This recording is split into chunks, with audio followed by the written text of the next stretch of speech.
বন্ধুরা আজকের এই ভিডিওতে আমরা দেখব রোমান রিংস এবং ব্রন বেকারের মধ্যে রিয়েল ফাইট হলে সেখানে কে জয়লাভ করবে, রোমান রিংস নাকি ব্রন বেকার। তাহলে আজকের এই ভিডিও আমরা শুরু করছি। নাম্বার 1, হাইট এবং ওয়েট। রোমান রিংসের হাইট 6 ফুট 3 ইঞ্চি এবং তার ওয়েট হচ্ছে 130 কেজি। অপরদিকে ব্রেকারের হাইট 6 ফিট এবং তার ওয়েট 113 কেজি। অর্থাৎ এখানে রোমান রিংস এগিয়ে রয়েছেন হাইট এবং ওয়েটের দিক থেকে, এবং ফাইটে হাইট এবং ওয়েট মারাত্মক ভূমিকা পালন করে থাকে। Number 2, speed. কার স্পিড বেশি? তো আমরা জানি রোমান রিংস অনেক হাই স্পিড মুভ পারফর্ম করে থাকেন, বাট ব্রেকারের স্পিড রোমানের থেকে অনেকটাই বেশি। তো এখানে এগিয়ে থাকবেন আমাদের ব্রন ব্রেকার। আর বন্ধুরা যে কোনো ফাইটে স্পিড অনেক ম্যাটার করে, কারণ অনেক মোটা রেসলারকে কিন্তু যারা কুংফু শেখেন তারা কিন্তু সহজেই বিট করতে পারে, কারণ কুংফুর স্পিড অনেক বেশি। তো এখানে এগিয়ে থাকবেন ব্রন ব্রেকার। নাম্বার 3, সহ্য ক্ষমতা। কার সহ্য ক্ষমতা বেশি? তোমরা দেখেছি রোমান রিংস অনেক লং ম্যাচ খেলেন, মোটামুটি 40 মিনিট কিংবা আধা ঘন্টা তিনি ইজিলি ম্যাচ খেলেন, আর এমনকি তিনি সেই ম্যাচে জয়লাভও করেন।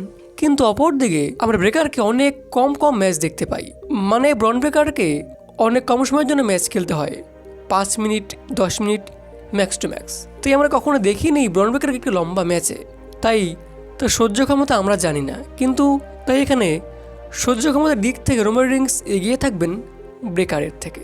নাম্বার 4, মুভ, মানে কে কি মুভ পারফর্ম করেন। আমরা জানি রোমান রিংস দেন সুপারম্যান পাঞ্চ এবং স্পিয়ার, আর অপরদিকে ব্রেকার দেন স্পিয়ার। কিন্তু এখানে ব্রেকারের স্পিয়ারটি একটু আলাদা, তিনি রিংসেরও স্পিয়ার মারেন, আর অপরদিকে রোমান রিংস রিংয়ে বেশিরভাগ স্পিয়ার মেরে থাকেন। তো এখানে যেহেতু দুজনের মুভি সেম, তো এখানে টাই হয়ে গিয়েছে। নাম্বার 5, হেলথ, শারীরিক কন্ডিশন। আমরা জানি রোমান রিংস একটি অসুখে ভুগছেন, যার নাম হচ্ছে লিউকিমিয়া, যেটি একটি ব্লাড ক্যান্সার। আর অপরদিকে ব্রেকার কিন্তু পুরোপুরি ফিট, পুরোপুরি তিনি সুস্থ, তার কোনো অসুখ নেই।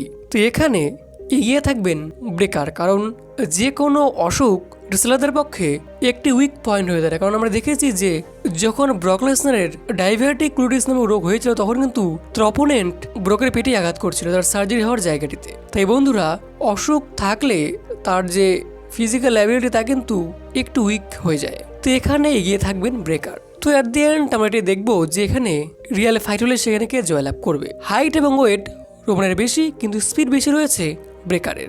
রোমানের সহ্য ক্ষমতা বেশি, আর অপরদিকে ব্রেকারের কোনো অসুখ নেই, তিনি পুরোপুরি ফিট। বন্ধুরা যদি শর্ট ফাইট হয় কিংবা কম সেকেন্ডের ফাইট হয়, সেখানে কিন্তু জয়লাভ করবে ব্রন ব্রেকার। কিন্তু ফাইট লম্বা চললে জয়লাভ করবেন রোমান রিংস, কারণ তার সহ্য ক্ষমতা বেশি, তা আমরা জানি। আর অপরদিকে চিতা অনেক জোরে দৌড়ায়, বাট সে বেশিক্ষণ স্থায়ী থাকে না। আর অপরদিকে হাতে কিংবা গন্ডার কিন্তু কম স্পিডে দৌড়লেও তারা অনেকক্ষণ দৌড়তে পারে। বন্ধুরা পুরো বিষয়ে আপনাদের কি মতামত, তারপরে কমেন্ট অবশ্যই বলতে পারেন।